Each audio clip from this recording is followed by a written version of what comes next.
Blog Talk Radio. Oh, it's time to get real. Oh, yeah.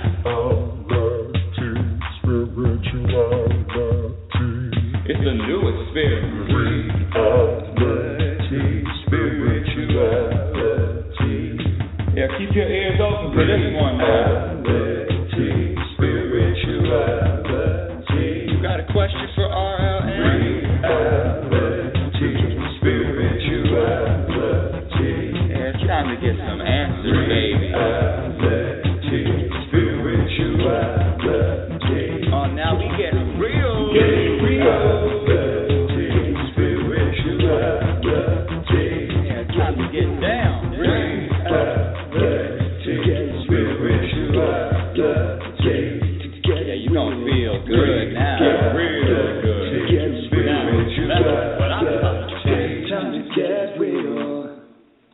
Welcome, everyone. Welcome to Reality Spirituality. I'm your host, Rebecca Lynn Norrington, and I'm smiling right now because I'm just listening to my son's theme song, and I just, sometimes you just get in the moment, and I'm remembering when I asked him to create a theme song for me. Of course, it took him a few months. You know how these kids are.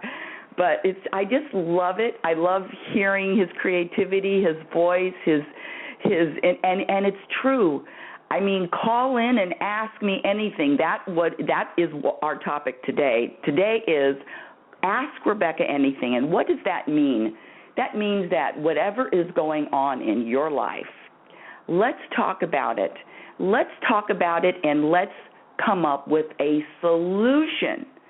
A solution to whatever is irritating you, or whatever is bothering you, or whatever is frustrating you, or whatever is making you angry. It doesn't matter.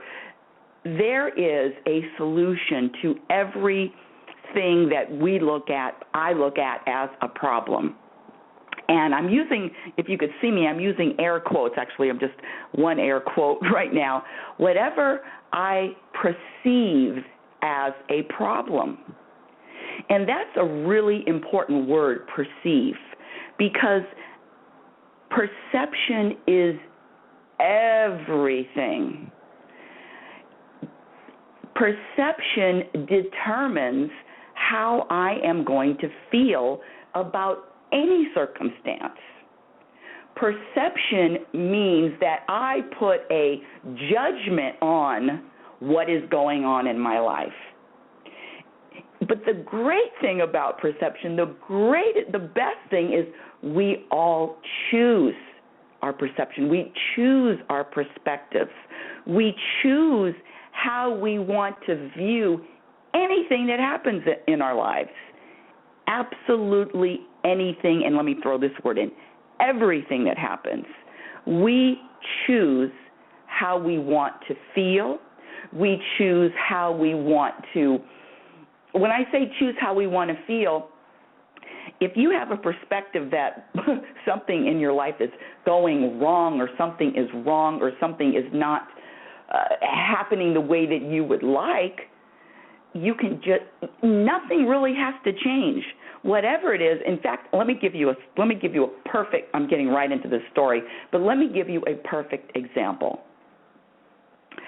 I have a very, very, very, very dear friend, and the word, I use a word, there's even a deeper word, but I get so many questions when I use this word, but let's just say friend, okay? And he is going through a huge financial challenge. Now, this guy and his wife and his children, this guy makes 3 figures, but for whatever reason there are challenges, and it's like an ongoing thing. It's an ongoing situation, and he's very open and talking to me about it. And this week, he we were on the phone discussing, this, I just never have enough money. I mean, have you ever been in that situation? I never can dig out of the hole, never have enough money. And he was really getting to a point where, just feeling stuck and feeling abandoned by the universe, if you will. And then he had an epiphany. And I have to say that this epiphany came from a chapter. Now I have to get the book. A chapter that I was reading and made a copy for him in Eckhart Tolle's book, The New Earth. Oh, of course, I can't find it right now. Anyway, that's Reality Spirituality. And basically what Eckhart Tolle said is that whatever you're focusing on and you're thinking that it's not right, or you're thinking that, or you're feeling that you are, I don't want to use the word less than, you're feeling dissatisfied.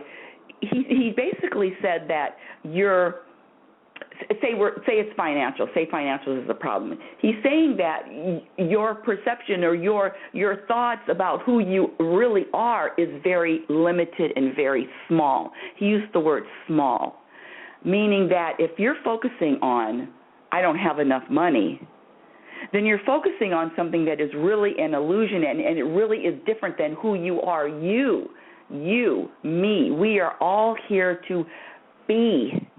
We are here to, it's not about this race to achieve, this race to have money. In other words, if you look at something and you say that it's a problem, then you're really like, I wish I had it in front of me. Because I'm not doing it justice. Well, maybe I am doing it justice, but that's a judgment, isn't it? In other words, you're fragmenting yourself, your wholeness. You are a being, and when you look at it and compartmentalize, okay, this is a problem financial, or this is a problem relationship, or this is a problem health, you're kind of breaking yourself into pieces, and you're not being whole. And he explained it a lot better in the New Earth, but my friend, he realized that not only was he grateful for being in this situation of, late bills, people calling, when are you going to pay the bill, that kind of thing. He actually told me that he was grateful, and he said, thank you to the universe for not giving me money at this time. Thank you to the universe for not digging me out of this perceived hole that I'm in, because then I wouldn't have gotten this lesson that I am whole already without anything, without needing anything. And one of the things that Eckhart Tolle said in this book was, if you think that you are that you lack anything, then you are not realizing. It's like a person who is poor and they don't realize they have $100 million in the bank. All coming back to really our purpose and why we are here. And of course, you've heard me say 100 millions of times, I'm here to evolve, I'm here to grow, I'm here to flow. Honestly, right now, at this time in my life, I think I'm here to do even less than what I thought I was here to do, which means just being in the moment, just being this energy, this gift to myself and the world just by being myself. Do I have to do anything?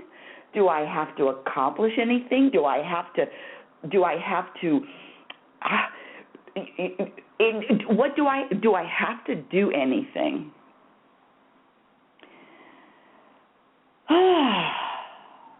I don't know about you, but that that just takes a lot of weight off of my shoulders.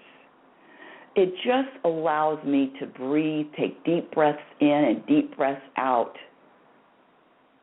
and be in the present moment and be okay with everything that is going around me.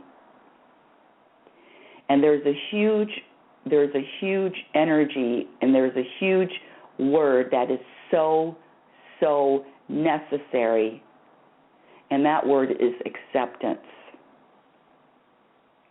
Acceptance of where I am in this present moment. Acceptance without resistance. Acceptance of who I am, looking in the mirror, who I am. Acceptance of everyone around me and whatever they're doing or whatever they're not doing. This accepting all of it without a speck, without a little tick, without a little grain of sand of dissatisfaction is a marvelous, miraculous place to be. I grew up in a home that very critical.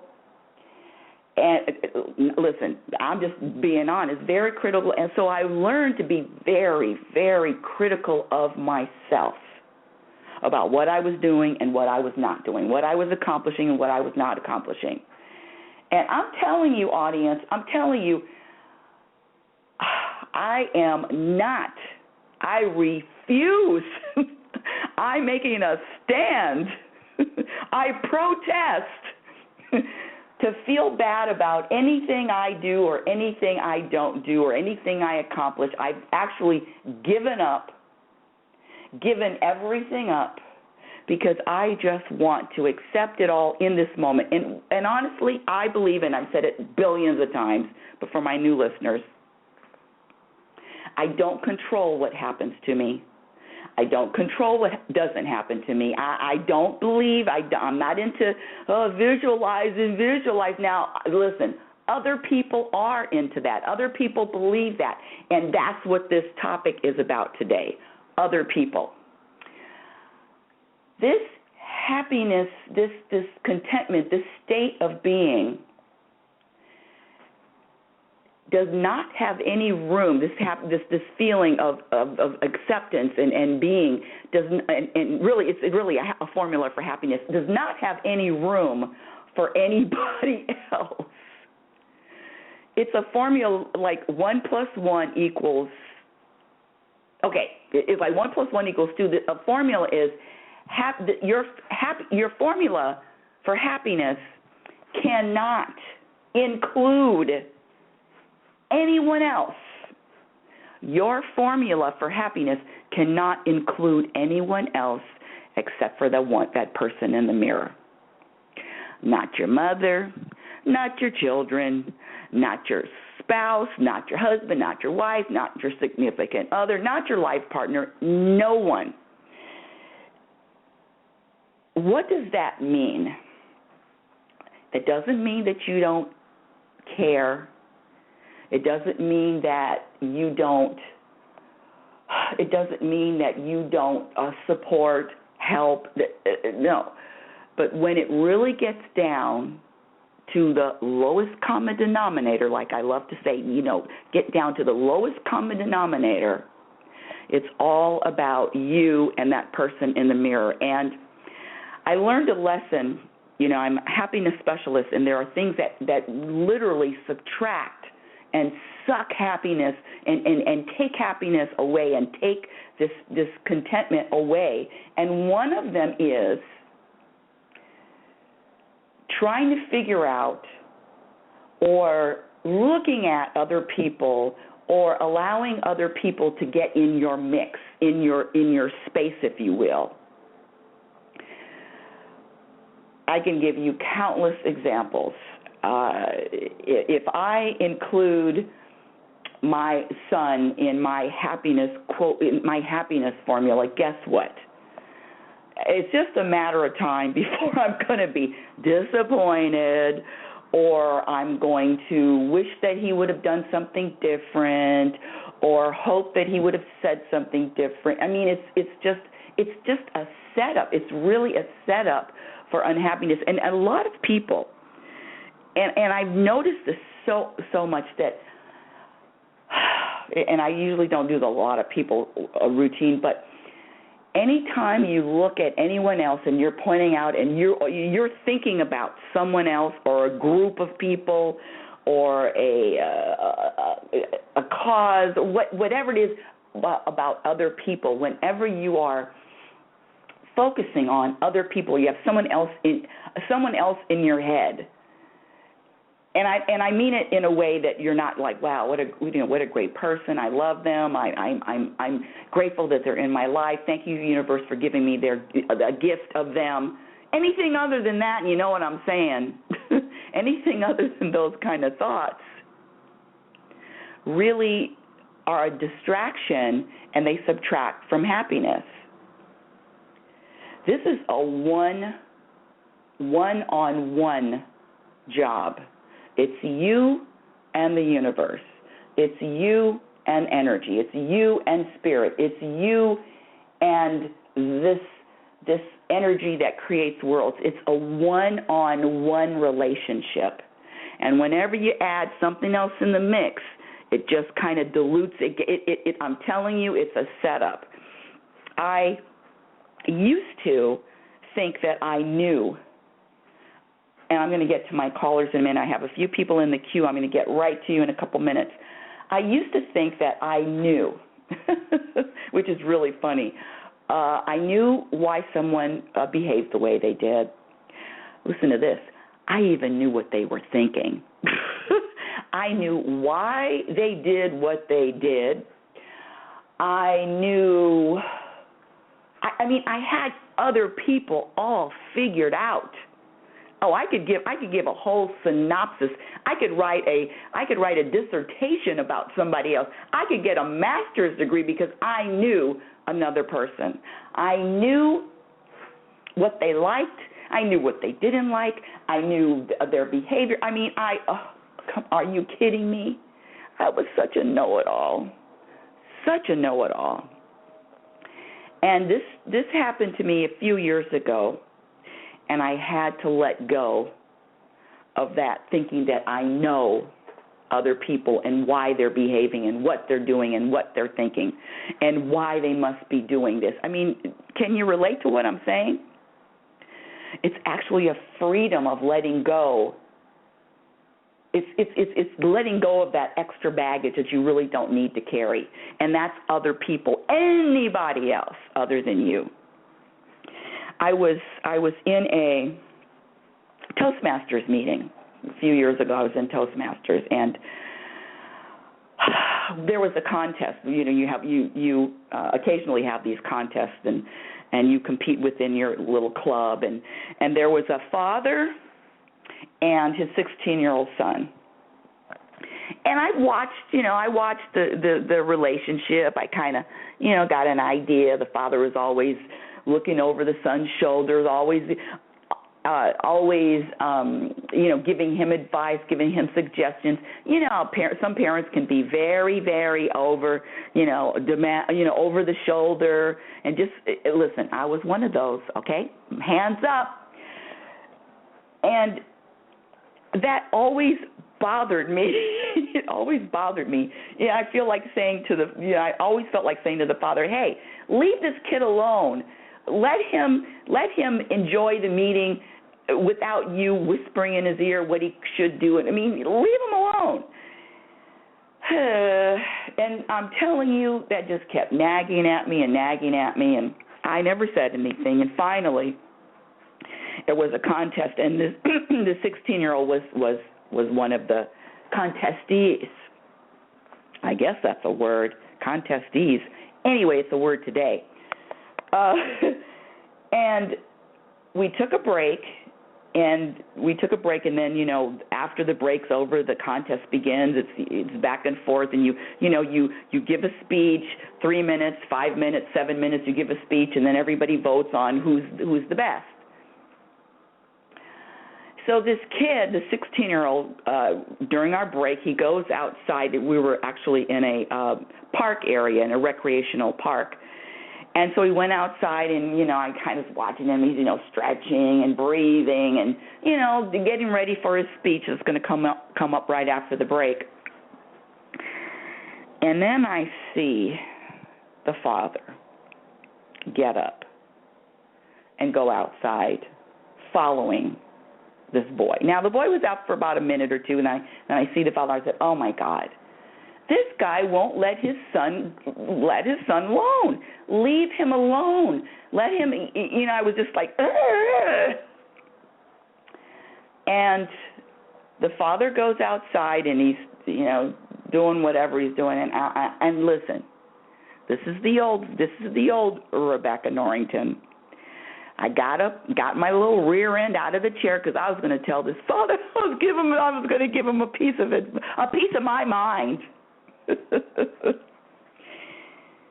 I walk outside, and the father's out there, and the son's out there, and I don't even remember they were talking or not.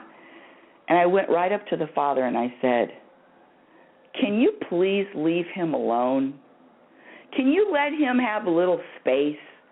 Can you give him an opportunity to flourish in this club without him having to hear you in his ear? Can you do that?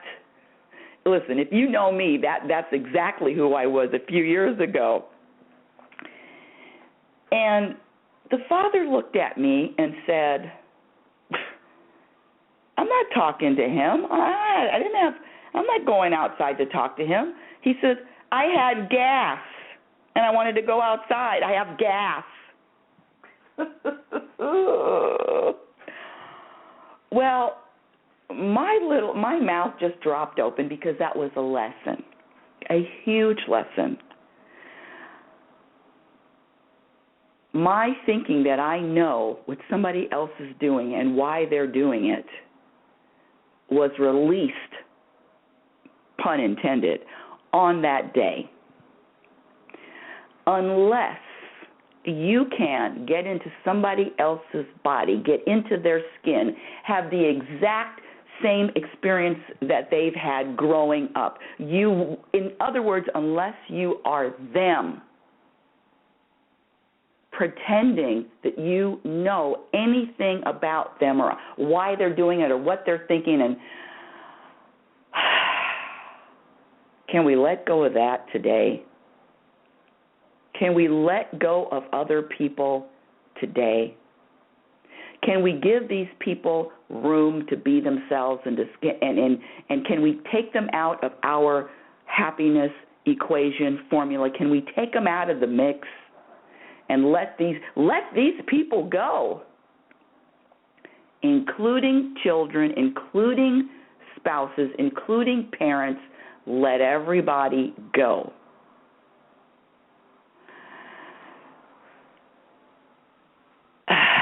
The other thing I want to say very briefly about other people is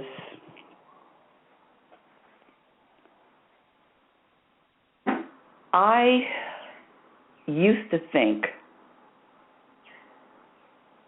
that what I was doing or how I was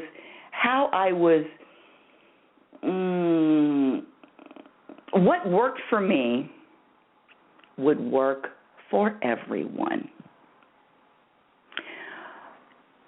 What I thought, how I thought would work for everyone. And I had this wonderful woman on the show yesterday, Susan Huff, and she was a intuitive coach, and she was talking about doing rituals, and I, really, rituals meaning you put something together, burn something, beat on a drum, whatever it is. And I told her, I said, well, I really don't do rituals. And she says, well, you do. You just do it differently than the way I would. Or your rituals don't look like my rituals, which is really interesting because I want to stress that I used to think that my way of thinking, my way of solving a problem, my way was the best way. Okay, listen to this one. Not only the best way, get ready, was the only way. The right way. And I'm here to say that my way works for one person. My way works for me. And I'm still discovering what works for me and what doesn't work for me. And that is the challenge that I'm throwing out there for you, my dear audience. That is the challenge I'm throwing out there for you. You have a job to do. It's your responsibility. It's your responsibility to figure out what works for you, because this life is not a one-size-fits-all. I got to write that down. That's brilliant. That's a chapter in my next book. One-size-fits-all. One size, I'm actually writing this down, fits all. See, my next book is about the biggest lies ever told, and that's got to be a chapter. One size fits all. Let me explain. If you listen to or talk to, there's so many quote unquote spiritual leaders in the world that say meditation, meditation, meditation, meditation. Well, yes. And I tried, people. I sat cross-legged, sitting in the chair, on my back. I tried everything. I tried to meditate. And I'm going to have to say,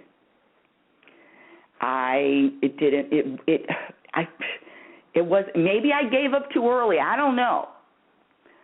But it wasn't working for me. What works for me, and I take long showers, is meditating in the shower.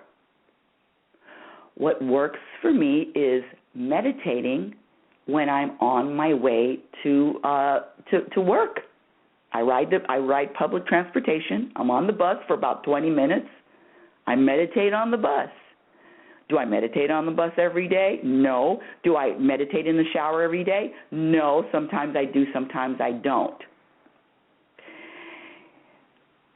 So what I'm saying is find out what fits for you, and it really doesn't have to be a struggle. One of the things that I do every single day, sometimes every day, maybe 95% of the time, before I get up very early. I'm just an early riser, and I go outside, no shoes, go outside in my front yard. I usually don't have anything in my hands. If I have something in my hands, I put it down. I like to have my hands free, no shoes, barefoot, on the grass, on the cement, doesn't matter. And I take a few deep breaths, and I start my day. Hey, universe, give me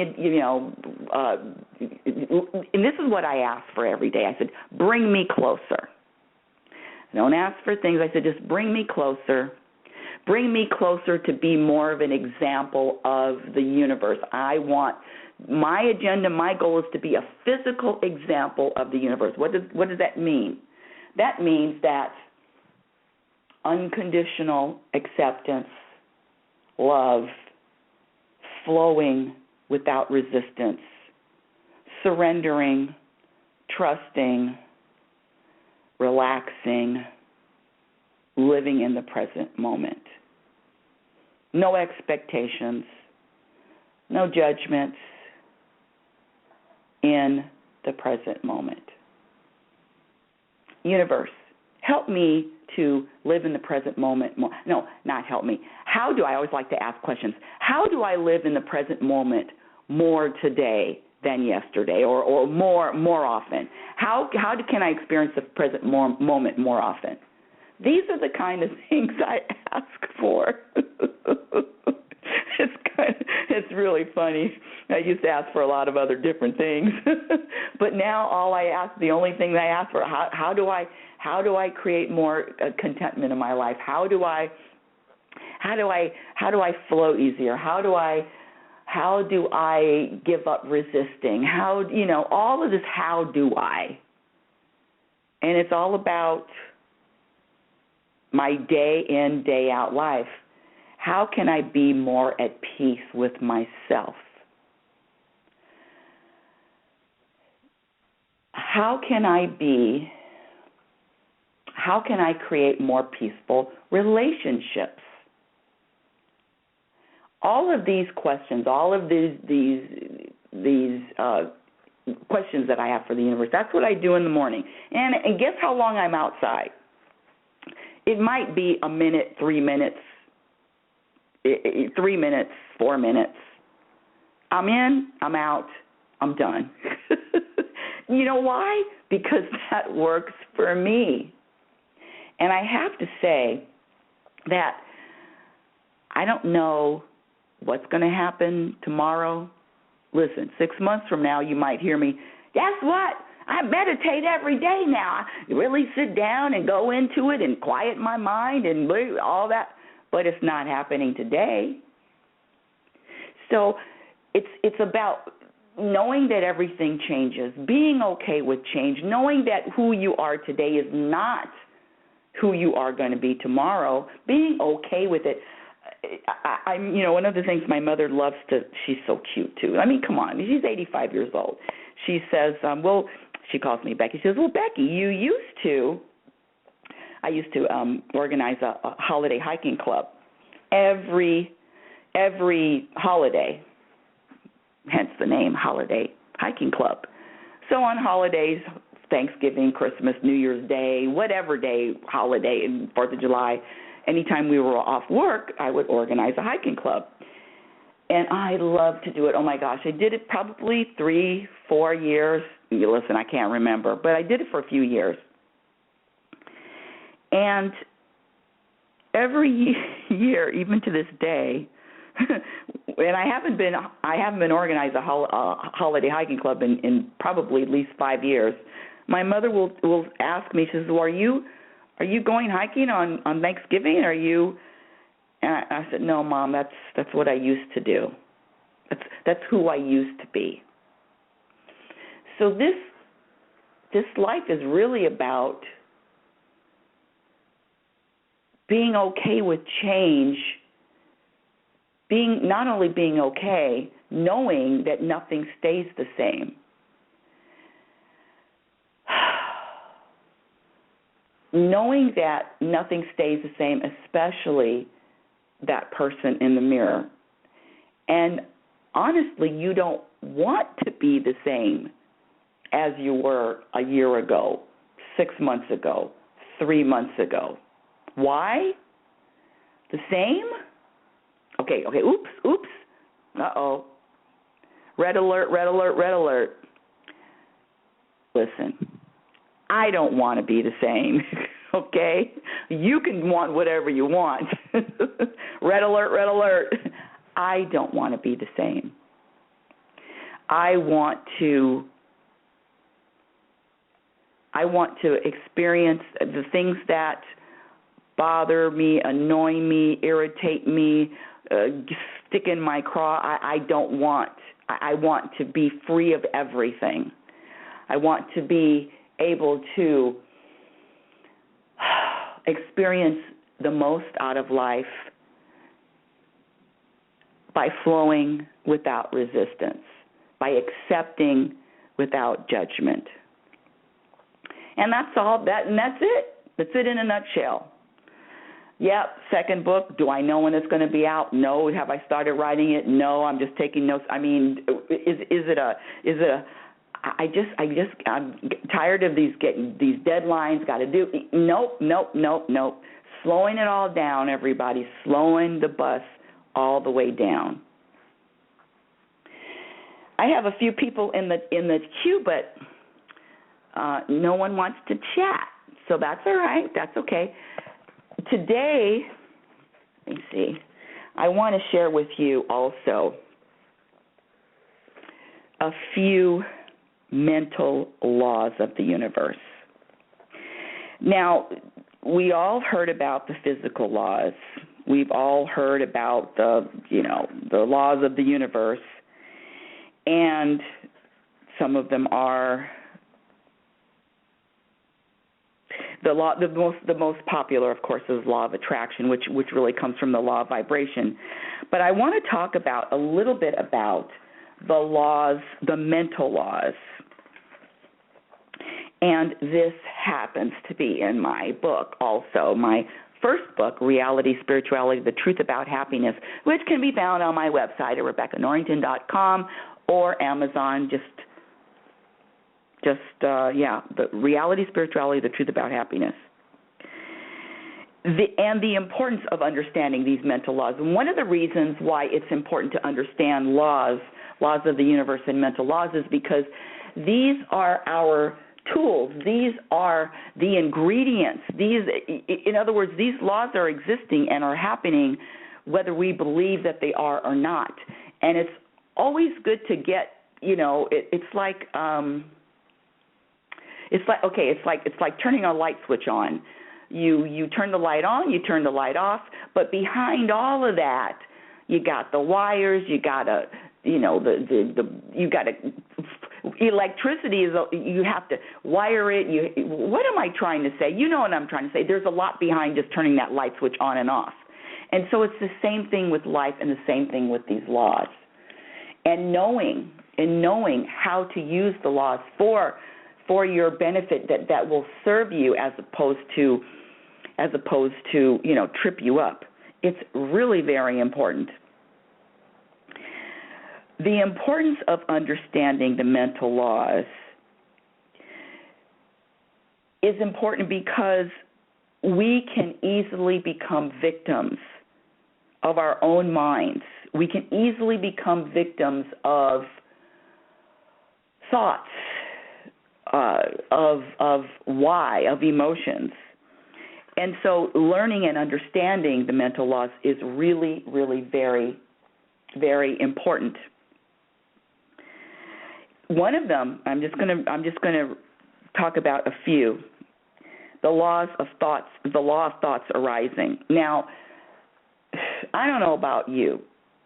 Thoughts come in, thoughts leave. Thoughts come in, thoughts leave. And for me, these thoughts coming in and out are it's constant. It's really constant unless I'm really consciously quieting my mind consciously. But if I'm just walking, going throughout my day, thoughts in and out. It's just the way it is. And thoughts come in and out of my head and apparently everyone else's. But the key is focusing on thoughts that really don't serve you. And all of us have the choice whether we're going to focus on the thoughts or whether we're just going to let them pass, just like a wind blowing by. It's really important that the thoughts that you are thinking, unless they're serving you, you just witness them and let them go. Witness, let them go. Witness, let them go. And how do you do that? Just by practicing. By practicing and knowing that your thoughts are not, some people say thoughts create and thoughts are things.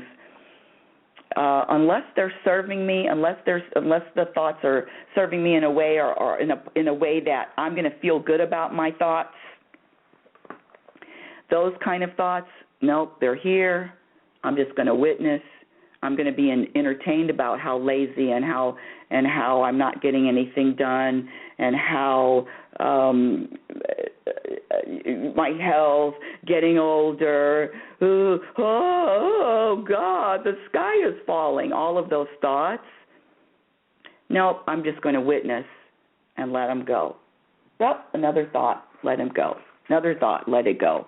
And the more you practice it, the easier and the more it's a habit to get into, the better the habit becomes. The thoughts to me, all of these thoughts about me and being critical of me and what I'm doing, not doing, and right, wrong. Are you kidding me? They can't even start to root. You know how roots start growing? They don't even have any foundation to root into moving me or changing me or getting me off my vibration of happiness and or peace. So it goes to the other mental law, which is I just talked about, witnessing. It's really important for me to witness and to, and it's like accepting what's going on, accepting these thoughts and witnessing the thoughts without attaching myself to the thoughts. It's a big, big difference. It's like watching a television show. Yeah, bad reality TV, good reality TV. Just watching it, it's entertaining. These thoughts are really entertaining if you allow them to be, if you really want them to be, and if you don't, not taking anything seriously. So I wanted to share that with you. And other than that, I'm going to sign off today. It was a great show. Reality Spirituality is heard every Saturday and Sunday at 7 a.m. Pacific Standard Time. If you'd like to receive any coaching programs that I offer, you can go to www.RebeccaNorrington.com, www.RebeccaNorrington.com, RebeccaNorrington, and go to the private session tabs if you want to. And if you want to follow me on Twitter, you can at RL Norrington. Go to Facebook and like Reality Spirituality. That's an order. It's not an order. You can go to Reality Spirituality and like Reality Spirituality. And I want you to remember, until next week, actually every day, I want you to remember who you are. You are a physical extension of the universe. You're always evolving. You're always changing. You're always growing. Love is patient and love is kind. Be patient and be kind to yourself. Be your own best friend. Remember, you cannot have a happy ending to an unhappy journey. We'll connect again next week. Thank you for listening. Remember, other people, no room for your formula of happiness. And I say that with a smile. Thank you all for listening. Talk to you next week. Yeah. And it's time to get real. Oh, yeah.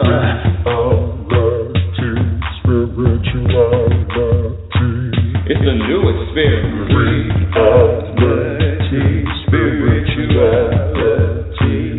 Yeah, keep your ears open for this one, man. Reality Spirituality. You got a question for RLN?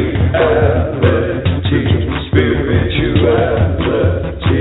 Yeah, it's time to get some answers, baby. Reality Spirituality. Oh, now we get real. Reality Spirituality. Yeah, it's time to get down. Reality Spirituality. Yeah, you gonna feel good now. Real good.